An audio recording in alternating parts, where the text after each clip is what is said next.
Welcome, everyone. Thanks for tuning in to the High Frequency Kicks podcast, available on YouTube, Spotify, Google Play, and iTunes. Don't forget to like and subscribe. How you doing? I've been better. Yeah, you mentioned that actually. Do you want to talk about that, or you want to just kind of keep going? Let's move along. I don't want to get into it. It's a negative energy. Let's stay positive. Yeah. Let me show you that. my Bruce Lee shirt because I thought we were going to wear Bruce Lee shirts today. I can get my shirt and just show it, but I really want to wear this shirt today. Okay, well, show us your turtle shirt. Okay, I got. Very nice, very nice. Yeah, it's got the old action figures, which I 100% had as a kid. Oh, that's what it is? It's like pictures of the action figures. It's the pictures of like the original action figures, and like I 100% had these figures as a kid. It's like in the pose that the classic pose that you see in a lot of promo art for the old cartoon. So yeah, that's so funny. I thought it was just like animated, like an animation. Nah, it's like the actual like figures. That's awesome. Yeah, it's pretty cool. I am wearing my Bruce Lee pendant though. Nice. And where did you get that? It was very pretty. From the Bruce Lee store, brucelee.com. Nice. Or shop.brucelee.com if you want to go just straight to the store. But brucelee.com shows you like the actual, like everything, the rest of the website. Nice. You want to talk about, before we get into the actual topic, do you want to talk about our fun analytics that we were talking about before that we're playing with? Oh yeah, what did it say? So, for those who maybe have noticed, our podcast used to be hosted on the actual podcast website was on a Podbean website. Podbean is just the distributor service that we use to get our podcast out there. We recently changed after the last podcast, or actually just before the last podcast, because the last podcast was already on this new service. But we changed from Podbean to Anchor. Nothing really wrong with Podbean, no real complaints with it, but for our purposes, for what we needed, there were a few things that we needed that we wanted to have that weren't there. That were there or behind a paywall, and since we're not making money on this podcast as of yet, for ourselves, we need to find something that had a few more features that weren't behind a paywall. So we're using Anchor. One of those features is some really good analytics that we have available to us now. And one thing that I thought was really funny was this doesn't include analytics on YouTube. However, it seems like our YouTube views is much lower than everywhere else combined. Most of our listeners are actually audio only listeners. Well, we should wear more scandalous outfits, maybe. Maybe I could show some skin. Get my like show my clavicle. Come at me, my clavicle YouTube. A little bit. Yeah. Some good clavicle action. I'll wear I was gonna wear my Bruce Lee shirt next time, but I could wear like something low cut maybe. a nice V-neck, deep Okay, V-neck. Well, ask Shelby first though. Yeah, I'll get my wife my costume department to help me out with that, get some scandalous outfits. But what I found interesting was actually our viewership is 80% in the United States, and only 17% in Canada, and oddly enough, 2% in Germany.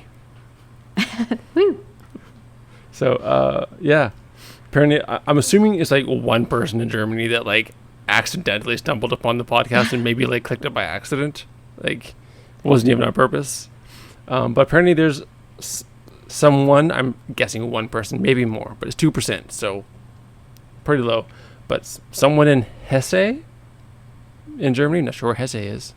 I've never heard of that. Hesse. I'm probably pronouncing that wrong. Okay, shout out to Hesse. Hesse. But yeah, no, 80% of our listeners are actually in the United States. Majority of those are in Washington. So thanks for listening to the podcast. I appreciate that. Distinguished Washington. Yeah. Washington. I'm assuming that's Washington State, not Washington D.C. By the way. I mean, yay. Yeah. I don't know. Whatever. Hi, U.S. Good job. Good save. But yeah, no, I thought that was really interesting that so we now have actual analytics. We can actually get a little more information on the people who are listening to our podcast, what kind of services you're listening on or devices you're listening on, just so that we have a better idea of how people consume our podcast and how best to tailor what we do so that people enjoy it. So thanks for listening to everyone that is. Hope you stick around, and we're gonna, hopefully use this to further increase the quality of our content. So I thought that was really cool.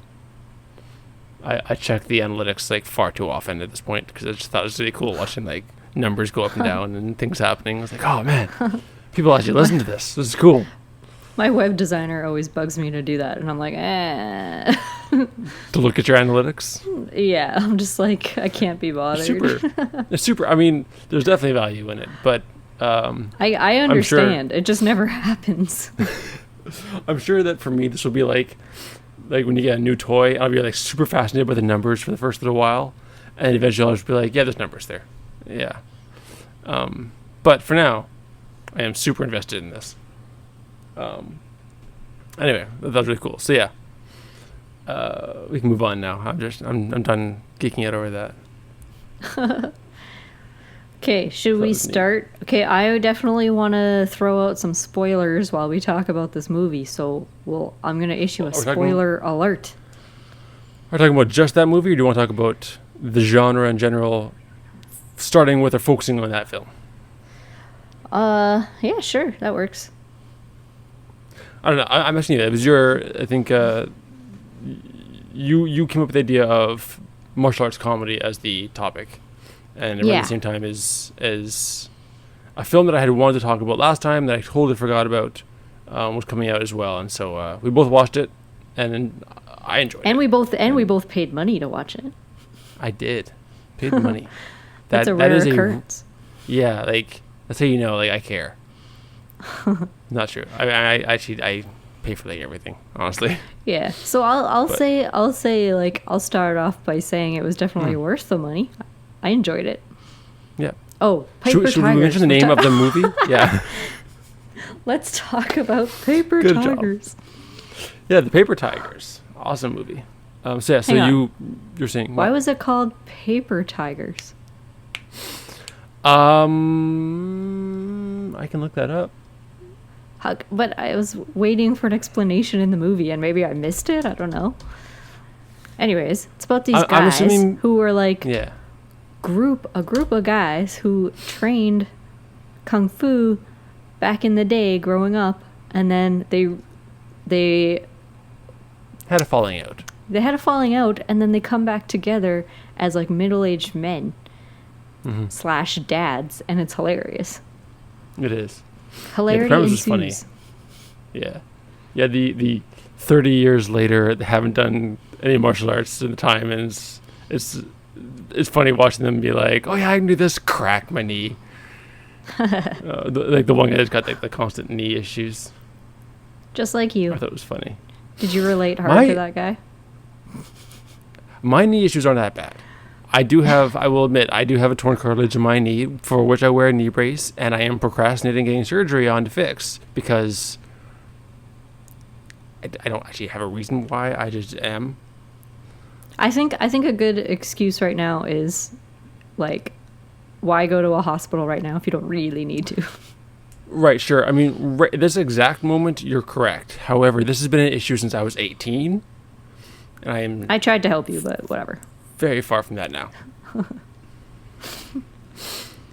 But mine isn't like I'm actually able to still do everything that I would normally do, even with my knee injury. I just had to wear a knee brace. I cannot find why the name is Paper Tigers. I'm assuming just because, the characters were called the Three Tigers, or their pseudonym, their group name of the three main characters. They called themselves the Three Tigers. And I'm assuming paper because, it's 30 years later, they haven't done martial arts, and they're a bit fragile at this point. So they're tigers made of paper. That's a good theory. Yeah, that makes a lot of sense. The one I came up with was because they're the tigers on paper, but not necessarily in life anymore. Or not like the tangible tigers anymore. Right. All they really have is the reputation left. Yeah. Which they tried to play on a lot. I loved the movie. I thought it was great. I thought it was super fun. It had some really good. The three main actors I'm not familiar with, but they had some other people in the film that are more well known, or maybe not well known, I guess, but that I am familiar with, at least as far as martial arts comedy and content is concerned. Master Ken being one of them. If anyone's ever seen Enter the Dojo show, yeah, and he's totally Master Ken in that movie, and it was awesome. He does a good job of like playing a slightly toned down version of Master Ken, but like it's funny, it's good. I loved his character. I'm trying to remember his Matthew Page. That's his actual name. Did you notice that every time Master Ken was on camera, if he was like doing a sharp movement, they added a sound? No, I didn't notice that. There's like subtle moments where he'd like turn his head and be like. Oh, that's awesome. No, I did not catch that. That's something I noticed because that's like a common thing in Xena.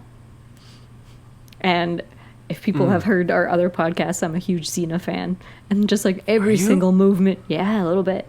And every single movement she does, it's like whoosh, wow. Yeah, I really need to rewatch that show. It's totally unnecessary and awesome. Yeah, and that and that happened in Paper Tigers, for sure. Oh, I did not. Did you notice? Because I did not catch it. Did you notice the Easter egg of the guy from Karate Kid? No, I didn't Google it to back it up, but I'm like 90% sure that's what happened. This is the problem. This is the problem watching like watching movies with film people, right? Because like you will catch things that I do not catch because you actually work in film. The same with watching movies with my wife because she works in film, and she catches things that I just don't see. I'm like, she'll talk about something. It's like, what are you talking about? Like I'm not seeing that. It was the waiter. It was the waiter in the restaurant. Is the bully from Karate Kid 2? Karate Kid 2 or Karate Kid 3? Is he? No, Karate Kid 2, and he's like. And at the end of the movie, he's like, oh, if you guys need someone else in your club, I know karate. Okay, so that scene makes so much more sense now that he's knowing that. Yeah, like otherwise it's just like a really kind of cringy moment, I guess. Like it's I feel like that's what they're going for primarily, but maybe I'm wrong. Yeah, well, no, it's totally like a dry, cringy kind of sense of humor in the movie. Yeah, which I enjoy. But yeah, I'm pretty sure that was that guy. Oh, that's funny. I did not catch that. No. The other guys in that I thought that were in that film, that two of the guys from Martial Club.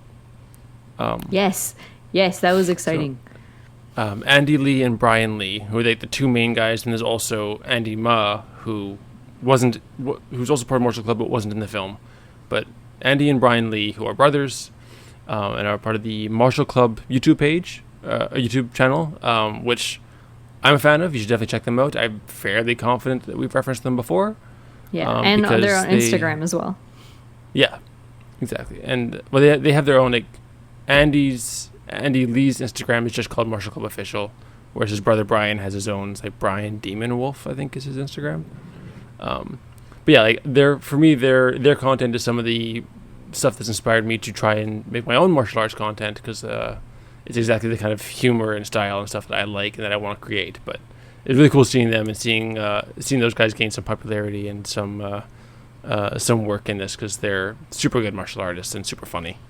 Yeah, and it makes me feel good that like just posting your little stunts online can amount to something like that. Yeah. Like, and I'm sure they'll we'll keep seeing them in movies and stuff. I hope so. There was from being in this and being online, yeah. Yeah. I did see for the Shang-Chi movie that's coming out now, when they first started doing the casting, I know there were I'd seen some posts online of people trying trying to make like a hashtag started, a petition for lack of a better term started, to get Andy Lee from Martial Hub cast as the titular character for Shang-Chi, which I thought would have been really cool. But obviously they went with Simu. I can't remember his name now. The guy that is cast as the lead character, but well, they do need to, if like for the lead role, they do kind of need to think about acting before martial arts ability. Acting. I mean, like I think that from what the content that he has produced, Andy Lee, I think, is a decent actor. He is not a veteran actor by any means. He's not experienced in a lot of that. He doesn't have the notoriety to carry the lead role. Not notoriety, but the popularity, the renown yet to carry a lead role, probably, and that's probably part of what played in it. But his martial arts ability is certainly not to be questioned. And like I said, like they're funny. I love their content too. Like so many of the videos they do, like they've done videos like comparing like how martial artists do daily chores versus the average person. So they'll have like video of them just like washing clothes, whatever, and they'll cut to like how martial artists wash clothes, and it's like using the clothes as nunchucks and like swinging them around and just goofy ass shit. That's like really funny. I'm pretty sure they stole that from Batman Forever.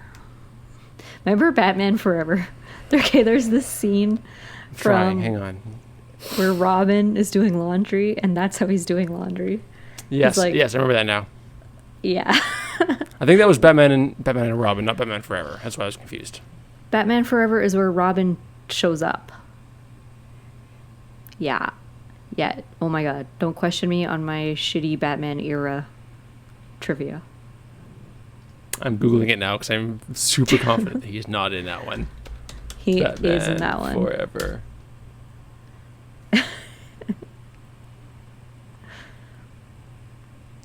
Oh, okay. No, I'm definitely thinking of a different Batman film. Yeah, Batman. Yeah, no, you're right. I know. What am I thinking of? But you're thinking of Batman and Robin, but they're already established at that point. So Batman Forever is with the Flying Graysons, and they introduce them. And then you're 100% right. I was thinking for some reason Batman Forever was the one with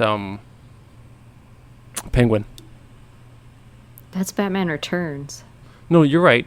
That's absolutely. I got the names wrong. I was thinking that Forever was the one with Penguin, and Batman and Robin was this one.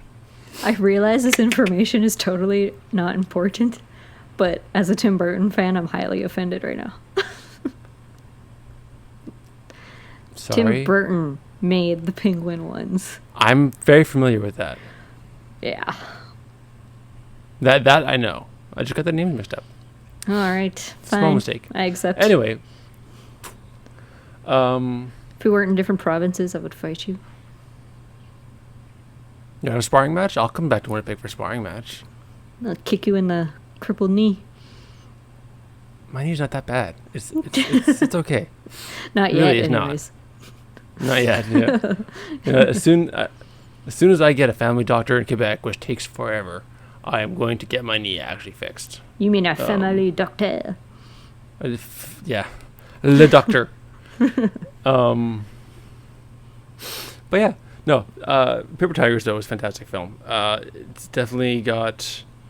It's actually got more heart to it than I expected. Like I was really expecting just 100% like goofy, silly martial arts. It's actually like a really well written story, really good heart and sentimentality, emotion to it, I guess. But yeah, and also like on that note, I thought it was very like the main character especially is like more realistic, because I feel like there's a lot of movies where like the main character is always just like this hero with bad luck, but this guy's like he's kind of a jerk.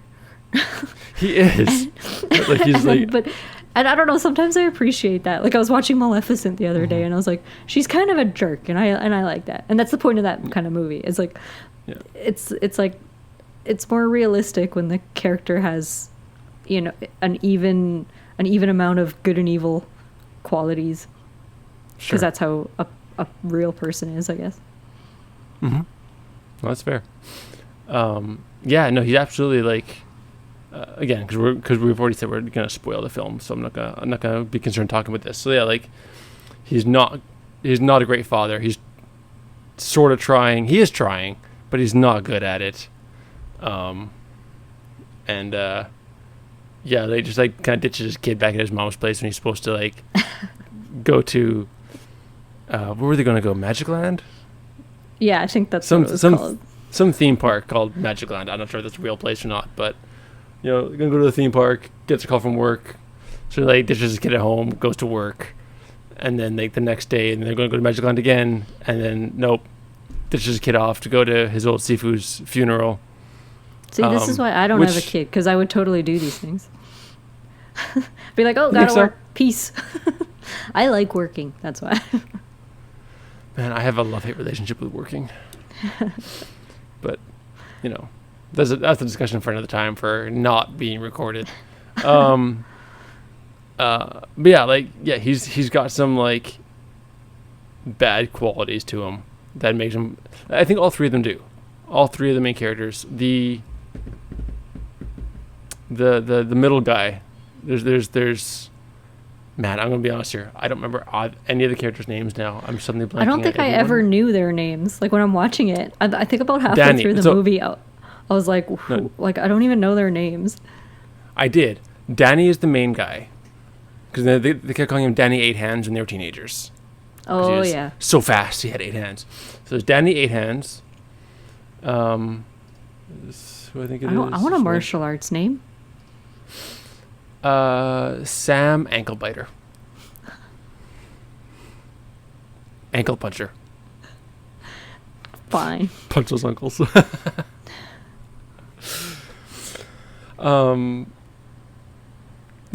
have to think about it. We'll have to think about some martial arts names for you and I.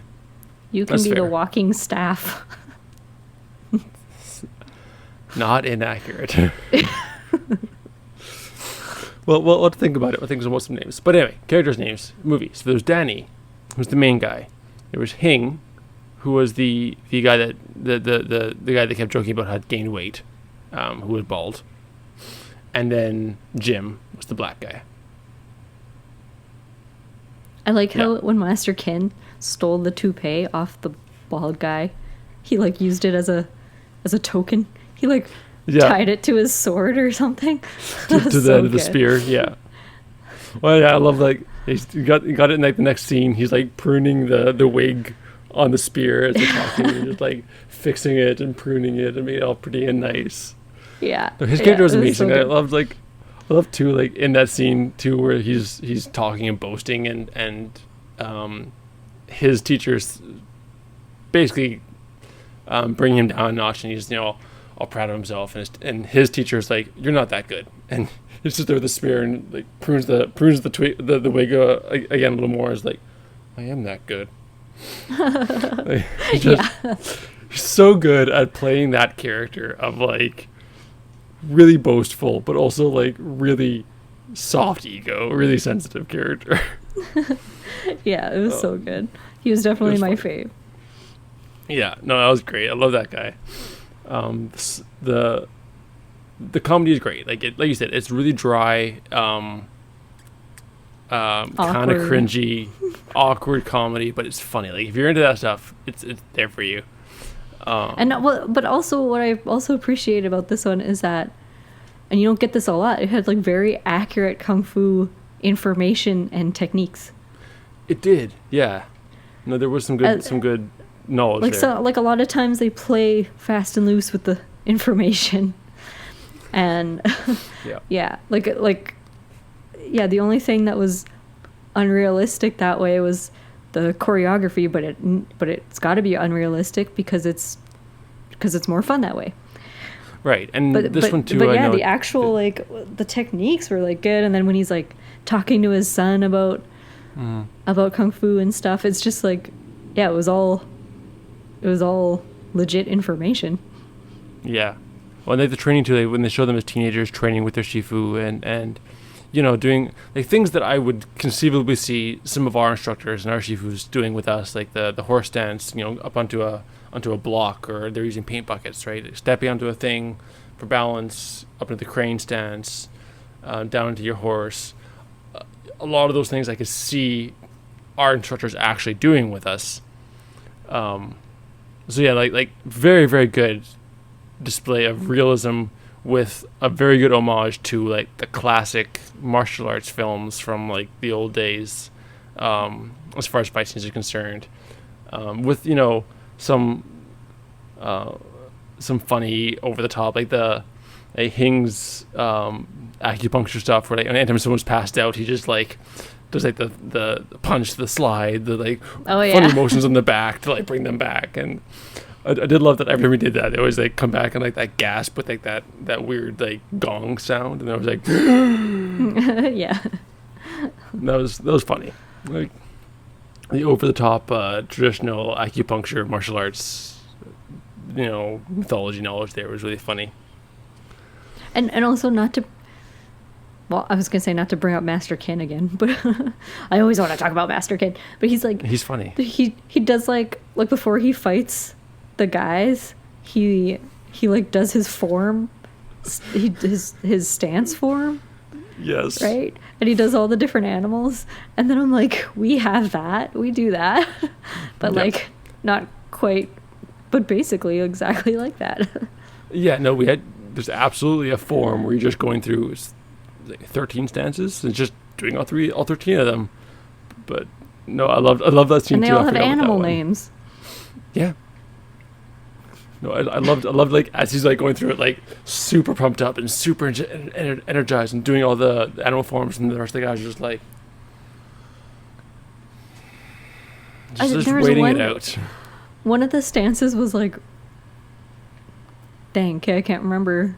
There was one that was like really ridiculous. Yeah, I feel like they really exaggerated the names a lot for that. Yeah, I don't know. I don't remember the names. Comedy was great in that film. It was fantastic. Martial arts was great. Really well done. The story was good. I don't have a complaint with this film. I really don't. Yeah, it was good length. Like it wasn't like it didn't end too soon. It didn't drag on. I don't know. It was a good film. Oh man, the intense guy they got to fight at the end, like the hitman. Yeah, like it was a super serious, super good fight.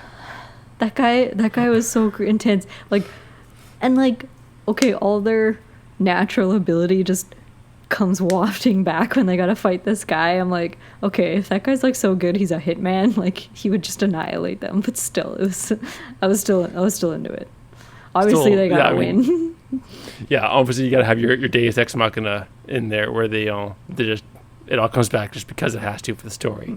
But I did love like between rounds, like he's like trying to get himself psyched up, and like every time that they're like psyching him up, and he's there and he's panicking, and he's like, okay, no, I got this, and comes back to him, and he's doing something like super badass, and he's like, nope, I'm gonna die. Like whether it's like him doing the push-ups or him just like grabbing bricks and just like smashing bricks. Oh yeah, he's like holding every it time like between. This, and he's like, yeah, every time between rounds, he's like doing something badass, and then Danny's just like freaking out. And it was funny. I loved it. But yeah, like it was one of the better martial arts comedies that I've seen.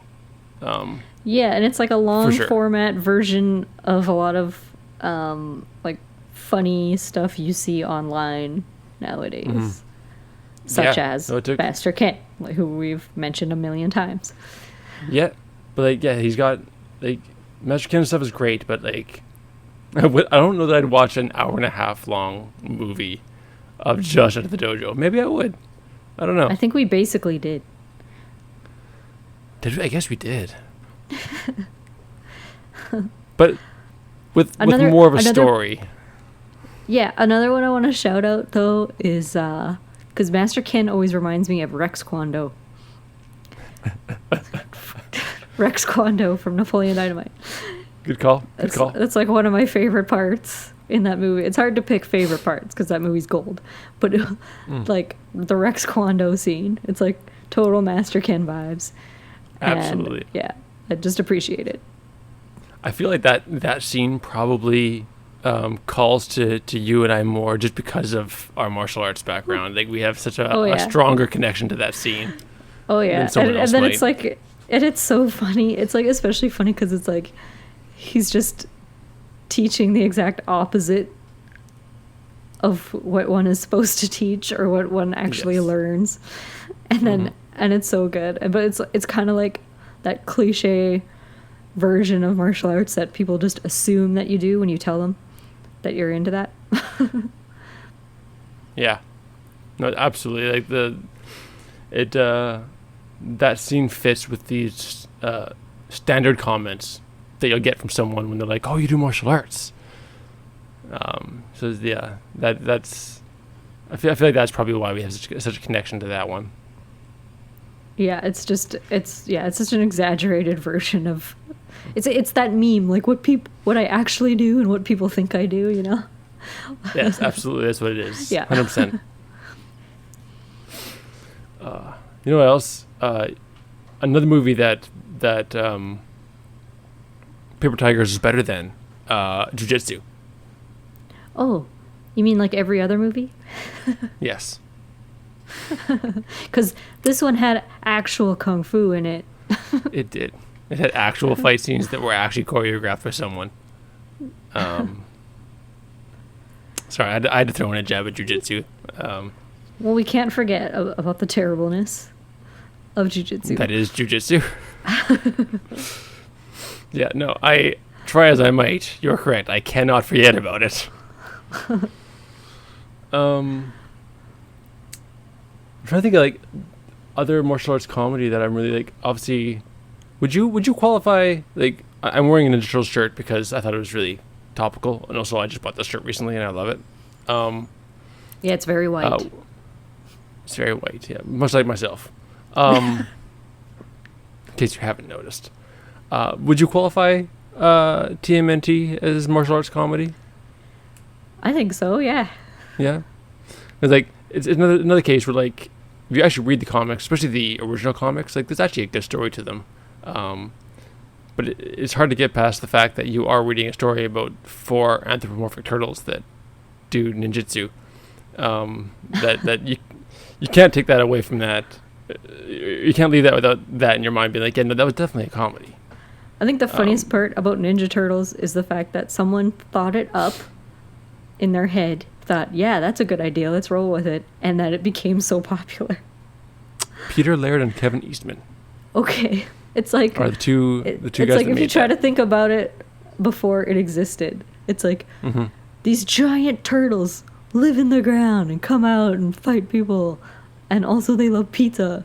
Like, and yeah, and they each have different weapons. Like, it's, I don't know, it's just like such a strange concept, and then the fact that it's been so popular for so long is like hilarious to me.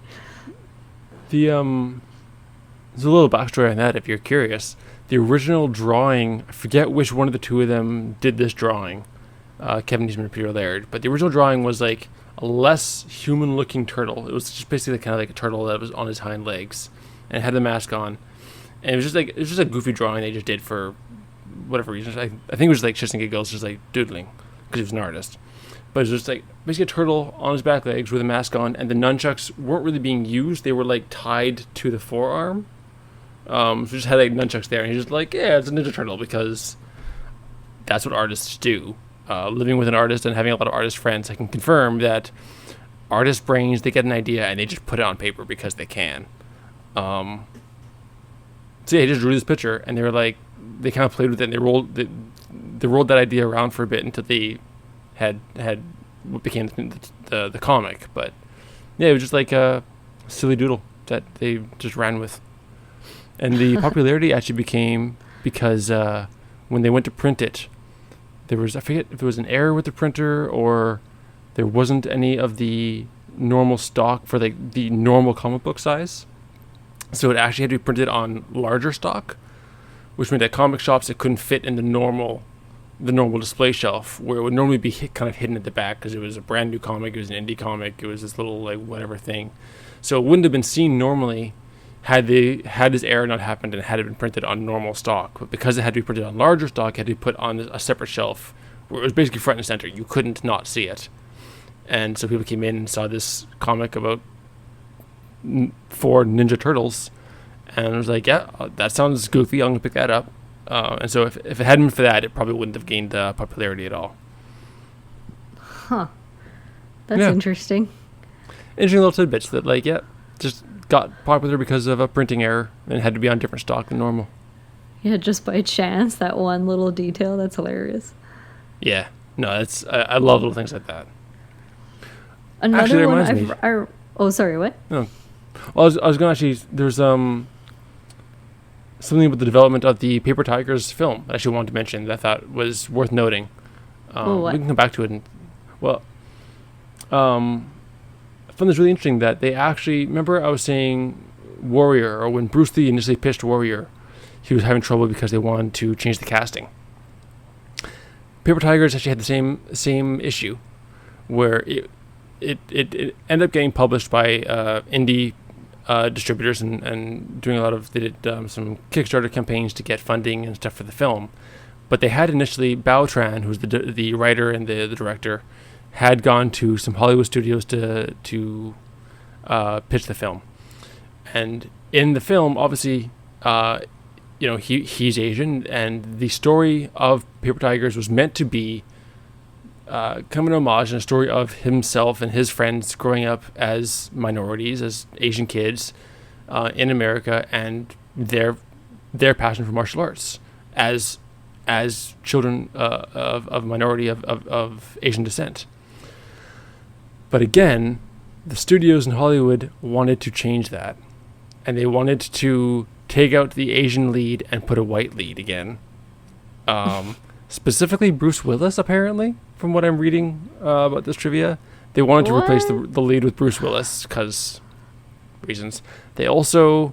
I'm not sure if this is all one studio or several studios or how this worked, but also apparently there was a clause that they wanted them to write in a role for Nicolas Cage, apparently. Oh, God. No. So, obviously they stuck to their morals and said, no, this is not about that. This is about being Asian, growing up Asian, and loving martial arts as an Asian kid in America. That's the story. We're Asian. That's what we're telling here. This isn't about a white guy. This is about us. This is about our childhood, what we had growing up, our experiences. With the exception of his little earpiece Bluetooth. Yeah, but it was supposed to be about them. Is their perspective as Asians coming up in America. And again, the studio's just that it's being addressed. Let's be honest here. It is a thing that's being addressed more and more about this kind of discrimination in the film industry and in Hollywood. But it's still there. It doesn't make any logical sense why this even happens either. Like it doesn't. Why? Systematic racism, I guess, for lack of a better term, like just inherited ideas, and the idea that for it to be successful, it has to be a white lead. I guess. I don't know. I can't tell you for sure. I don't understand it myself, but we know it's an issue that is much more spoken about. There's much more knowledge about it nowadays than there used to be about this happening, about people casting male leads or Caucasian leads because over people of minority, over women, for the sake of sales, I guess. Yeah. Somehow that's supposed to boost sales. I'm glad they stood up for themselves. Me too. This film would not have been the film it is if they had caved to those. If it had one of those actors in it, it would just be another one of those random, silly action movies starring a guy who's way past his prime that everyone would ignore. Right. I wouldn't. And although I feel like it's a bit more of an, I do feel like it's a bit more of like an underground kind of movie, but it's not one of those. It's not one of those starring a guy trying to get some popularity back. Like those are doomed to fail, I feel like. Mm-hmm. No, I agree. And sure, it's an indie film and it might not make, the millions of dollars that a Hollywood film would make. And maybe with a Hollywood backing, it would have made, a substantial amount of money. I don't know how much they did make. I don't think that's actually... it got good reception. I know that the reception of the film was really good. I know the actors doing a lot of touring to red carpets and things and showings around the U.S. It's been to a lot of film festivals. It's gotten awards at film festivals. Like, it's done super, super good. And maybe there's, with different backing behind it, with Hollywood backing, it could have, quote unquote, done better financially. I don't think they lost money. They still made money. But, like, it wouldn't have been the movie that is worth seeing, I guess, had they gone that route. So I'm super happy that they stuck to what they had written, that, you know, this is a film about them, their experiences, and they did that. I'm super, super happy they did that, for more reasons than I can count. But I thought that was, again, an interesting thing, worth noting about the development of the film. Yeah, that's awesome. Speaking of whitewashing, yo, remember Kung Pao? Yeah, you're whitewashing this podcast right now. Listen, I cannot help the fact that I am white. Yes, you can. I am constantly concerned that someone's gonna call me out one day about my knowledge of, like, Asian culture and my the degree to which I identify with a lot of Asian culture and philosophy and martial arts. He can't help love it, you guys. He can't help love it. He's so white. That's true too. Also, I can't help the fact that I literally grew up in a dojang. Like, yeah, that's where I was. If I wasn't at home or at school, I was probably there. Unfortunately, that is the culture that I know. So it's okay. I believe you. Sorry. I know. I'm sure at some point that day will come that I'll get called out for something that it'll be that one German guy who's our fan. It will be that. Yeah. I feel like most people are really good about understanding when someone is actually, like, misappropriating culture, but I know that there's people that don't. Yeah, and those are the ones that are loud. It's like, oh, those are the ones that make the other people that are trying to be allies look bad. Yeah, we don't associate the people that are just calling everyone out. Yeah. I feel we were going somewhere with this topic, and then we decided, like, derailed immediately. No. I wanted to ask you to remember Kung Pao. Kung Pao, yes, that's where we went. Yes, I do. I do remember Kung Pao. I haven't seen that in forever, but I saw it was on Prime or something, so I might rewatch it. But I haven't seen it in probably like 10 years.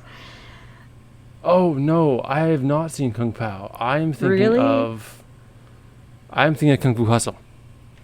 That was a good film. Let's talk about that one. Paper Tigers were also reminded me while I was watching it of, because you know when they burn the little logo into their arms, it reminded me of Beverly Hills Ninja when he like. Also never saw it. Oh, what? Okay, I don't think I've seen Kung Fu Hustle, so I'll watch that. And you watch Beverly Hills Ninja. All right, deal. Kung Fu Hustle is really funny and a really good martial arts comedy film that absolutely you should watch. Here's the thing why I didn't watch Beverly Hills Ninja. That came out in, the 90s when we were kids? Yes. Yeah. In that particular stage of my life, I was not hugely into comedy. What? You don't like laughing? You don't like a good time?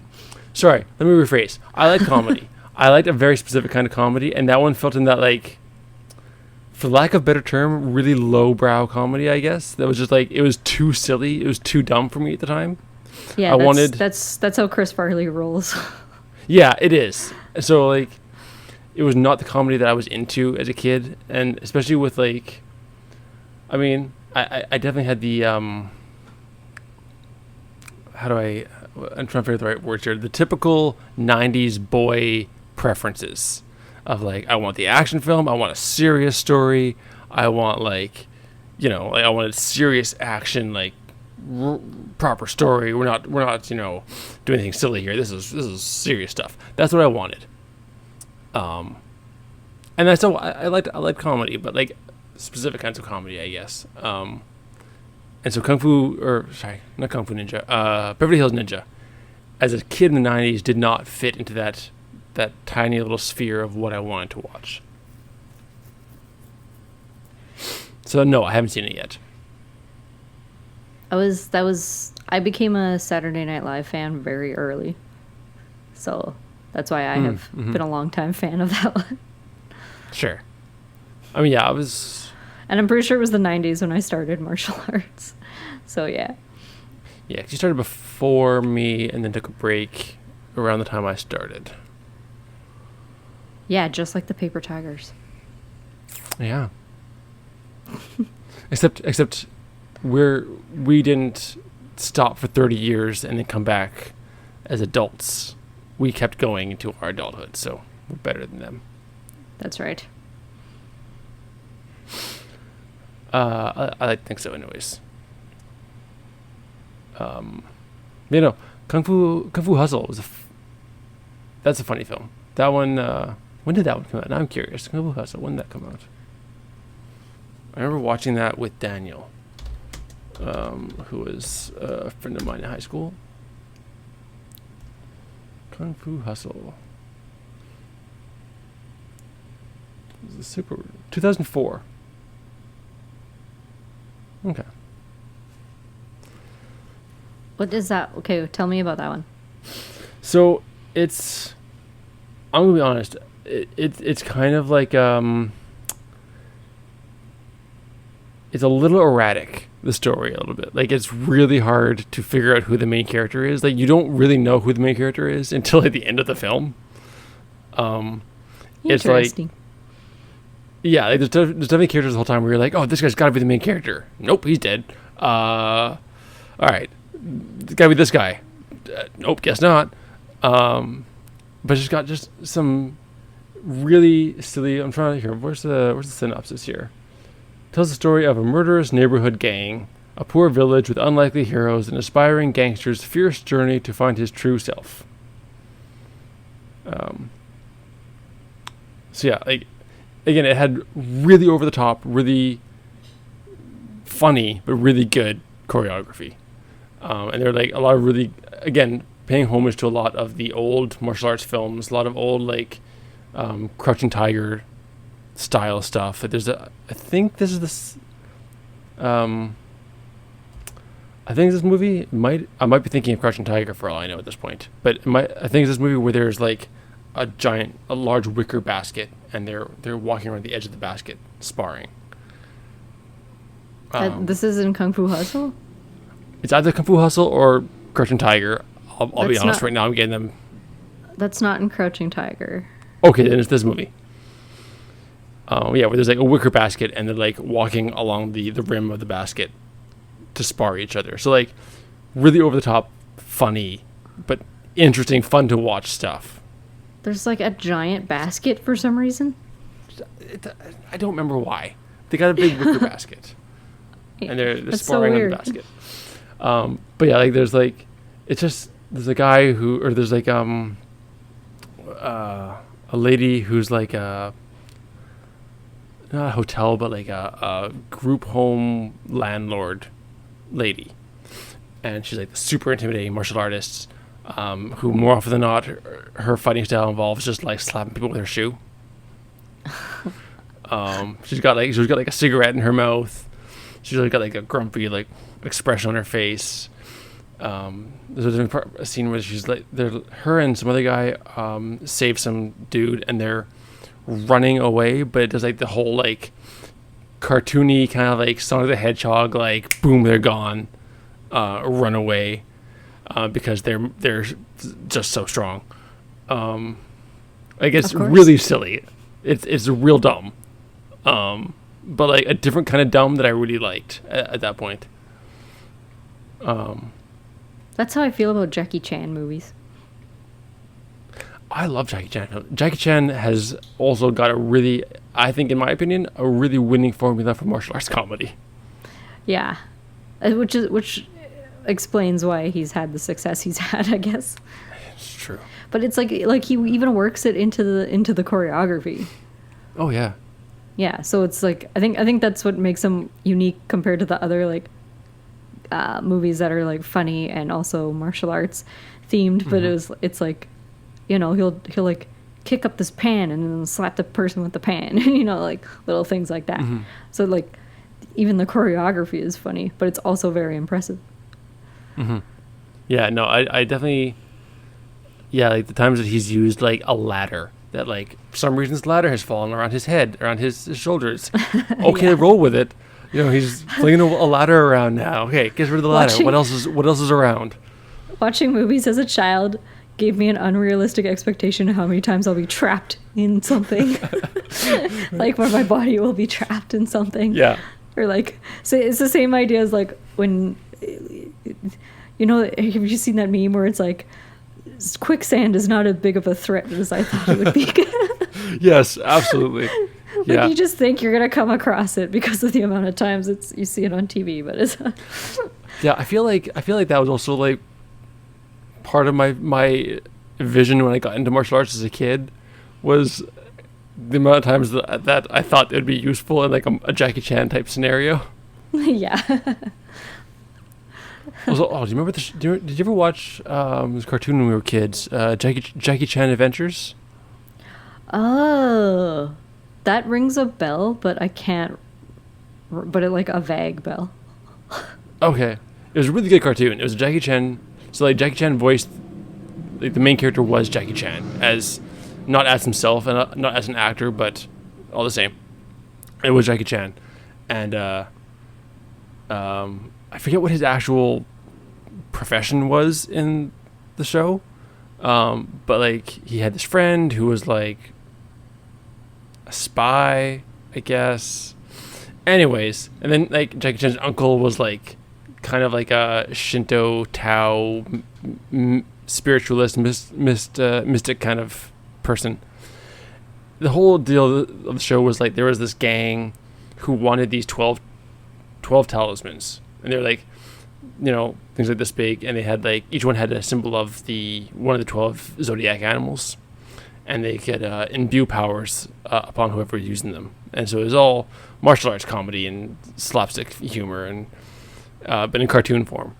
It was very much Jackie Chan style of like martial arts comedy and humor, but more geared towards kids and in a cartoon, which was really fun to watch. So yeah, I feel like me going into martial arts as a kid at like 10 or 11 years old, however old I was, loving Jackie Chan films and watching that cartoon, I feel like I had this image of like that was what I was going to use this for somehow. Just because as a 10-year-old you're not wise to how the world actually works. So yeah, my perception of martial arts and the frequency of quicksand in cities was very much I was lied to. The only thing like relatively similar to TV that's ever happened to me in real life was like, remember in elementary school, this boy was like running at me in a rage, and I was like, oh God. And as soon as he got up to me, I dropped to the ground and kicked him over myself. You Nice. so often see that in movies and such. Mm-hmm. And then I got up and it was like, what just happened? And I remember thinking like, as if that actually happened just now. Mm-hmm. Yeah, that was weird. To be fair, I egged him on, but that's okay.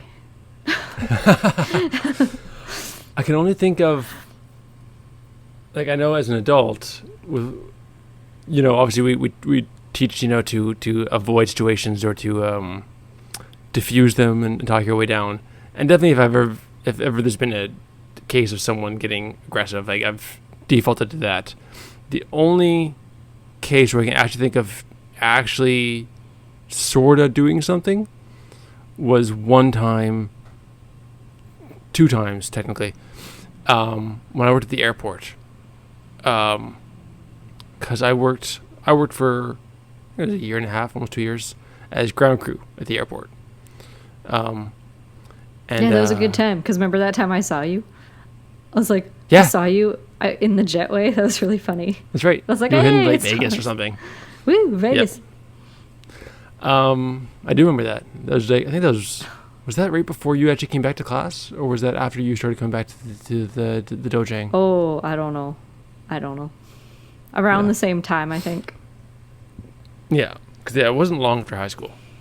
I was doing that. Anywho, I was there, and I was doing there were a lot of long shifts, a lot of 10-hour days or 12-hour days working that job.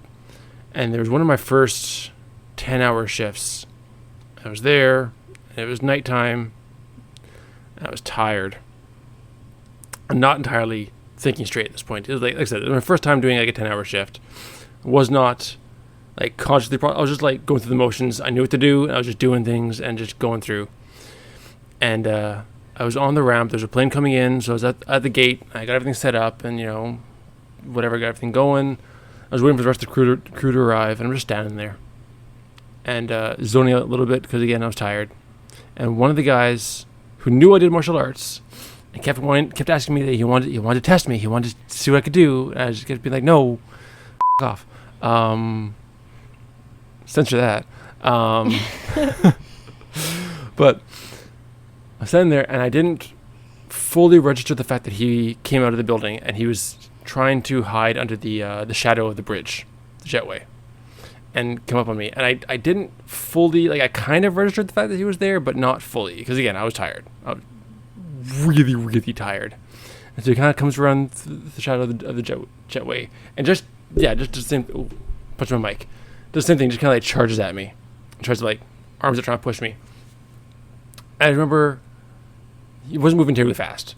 Yeah. And he just kind of like just does this charge push, and it was just kind of like oh, Aaron's there.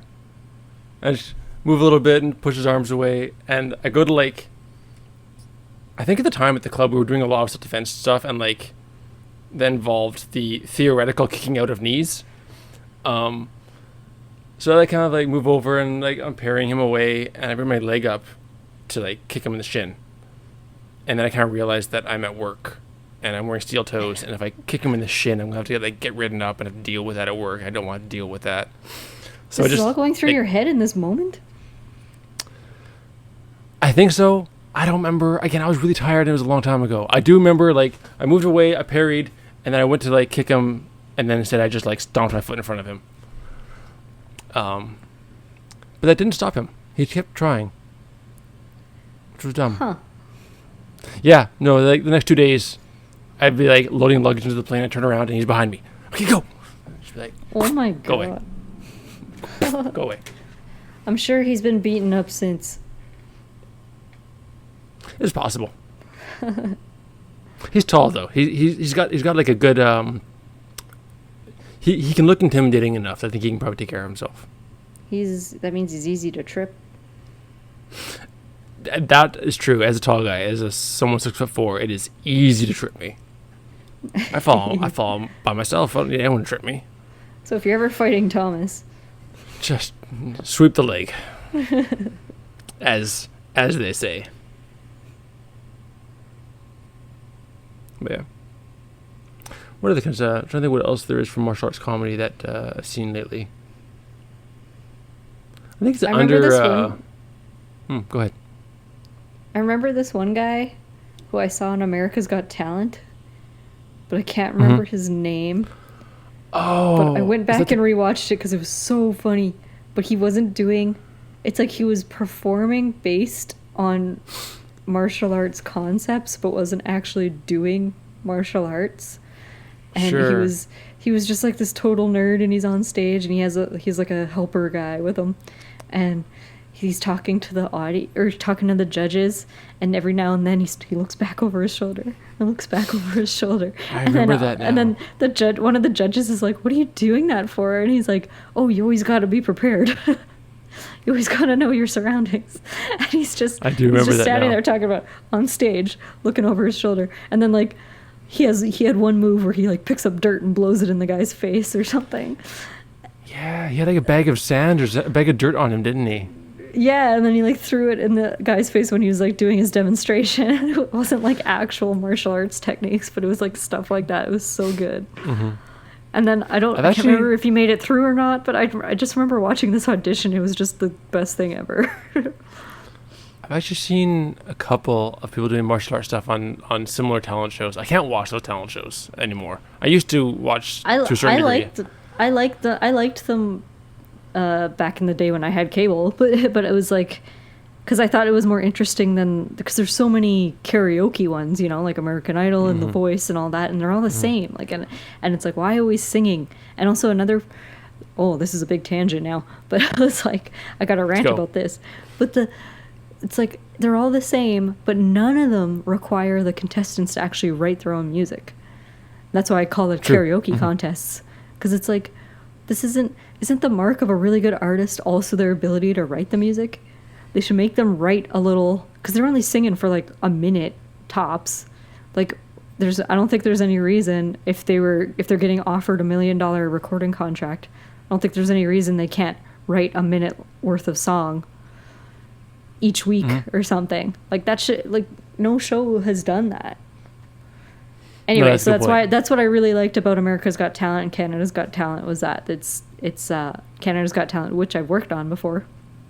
Nice. But yeah, and it was like, yeah, that there was a more variety of stuff going on. So I did really enjoy those performances where people were, you know, doing more acrobatic things and like more physically demanding things. It was just more interesting to me. Mm-hmm. No, that's fair. No, I didn't mind those shows. The talent ones, when they came out, I watched a little bit. I couldn't watch them too much, but like, I've seen a few martial arts versions or clips of martial artists on those shows. And yeah, I think you get the people who are really good, or you get the people that are really bad. And there's no middle ground. When we talk about the martial artists that go on those shows.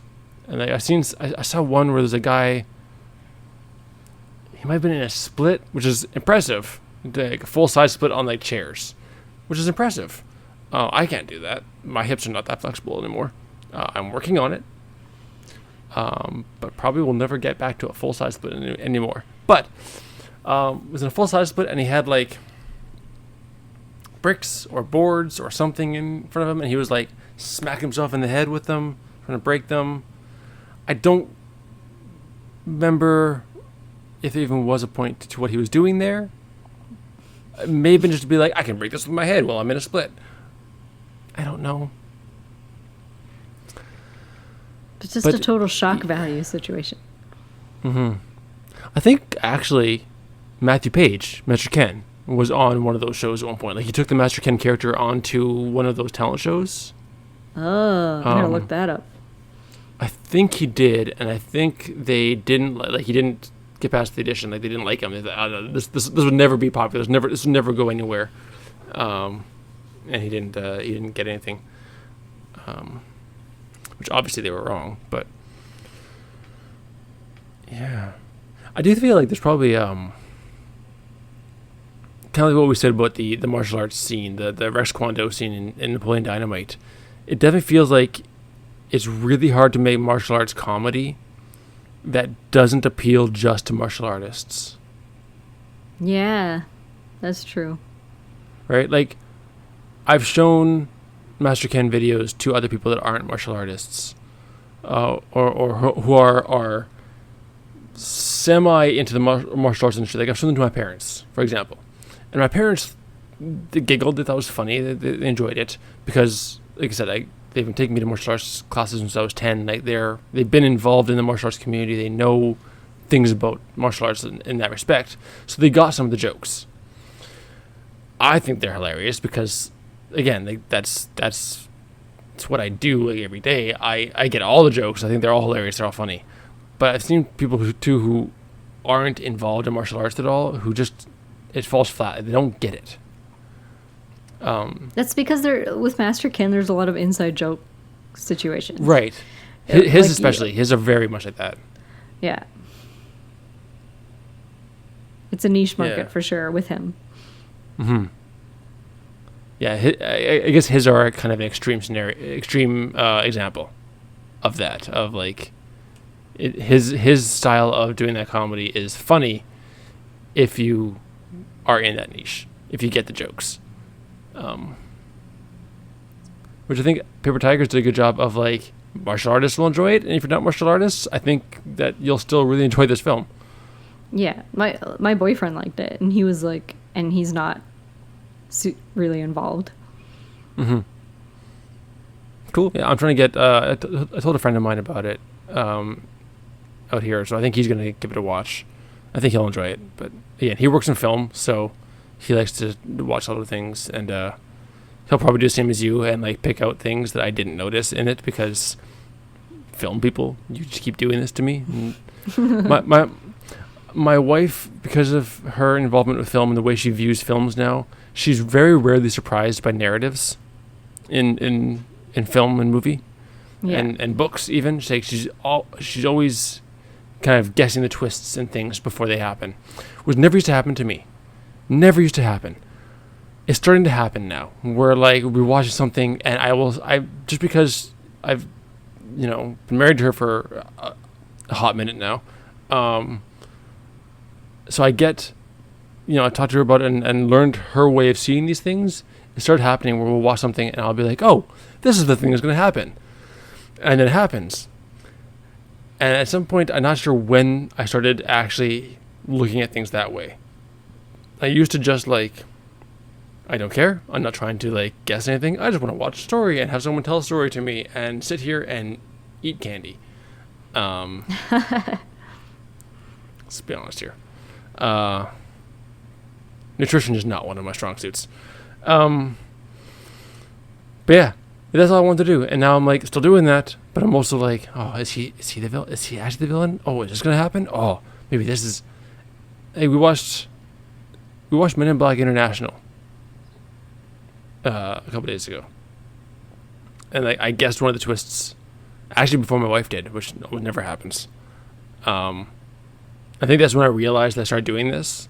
Like, and I'm not sure how long it's been happening, but that's when I like actually like clued into the fact that, oh yeah, I've been doing this now. You film. Is that the new one? You keep doing this to me. Yeah, it's the newest one with Thor and Valkyrie. Yeah, I haven't seen that one. But it sounds predictable. I'm just kidding. No, I mean like there were a couple of things that I guessed. I think because I know one twist about one of the characters that I guessed, partially because I think that that actor is starting to get typecasted a little bit. So I guessed a twist for that actor's character.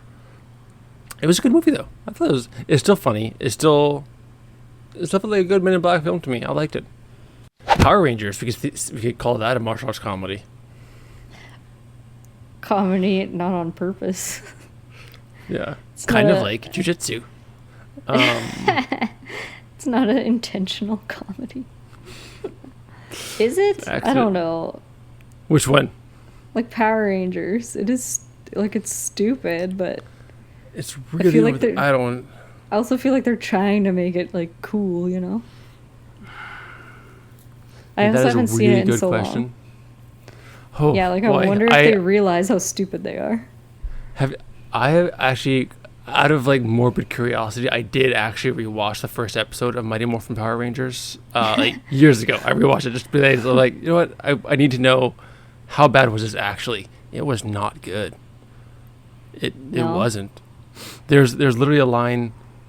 The only line I really stuck with me from rewatching that episode was after the Power Rangers get their powers and they're sent off to go fight whoever Rita's summoned this time, or the first time. So they're the little like colored light balls. They're flying through the air to wherever they're going. And there's one line where one of them says, "Guys, what's going on?" Or something along those lines. Where are we going? What's going on? And another one of them says, "Guys, we're going to save the world." And that is legitimately the line in the show. Guys, we're going to save the world. As though it's some kind of revelation, like this is what's happening. You ask the question, what are we doing? This is what we're doing. We're saving the world now. It was really didn't hold up. It's possible that it wasn't supposed to. Yeah, probably not. It was a kids show anyways, so. It was 100%. That one was unquestionably like a young children's show that was probably not meant to be watched by adults.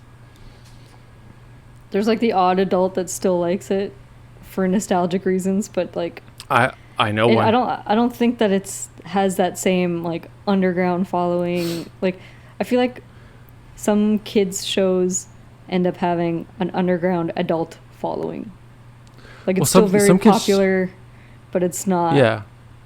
Some kids shows. I find some kids shows have a really good ability to like write something that is super good for children to watch for the purpose of just entertainment and for learning, whatever, but at the same time has all the elements that an adult would want in a show, like good story, good animation, or visual if it's live action, whatever it may be.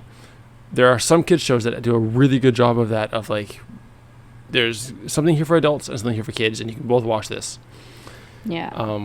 But yeah, Power Rangers has more of a following than I think you might think. Like I have a friend here who is super into Power Rangers still. I don't think he watches the show, but like, the comics are supposed to be actually really good. He reads them, I believe. Supposedly the comic books are actually really good. They recently, a couple of years ago, released like a Power Rangers board game that he bought, as well as like several of the expansions for. It's a fun game, actually. He's actually super into Power Rangers still. And like the adult, the content that they release geared for the adults, the people that grew up watching as kids that are adults now. He's really into that stuff that they make. That's designed for his age group. But I don't know. Thank you for listening to the High Frequency Kicks podcast. Remember to subscribe on your favorite streaming service and give us a like.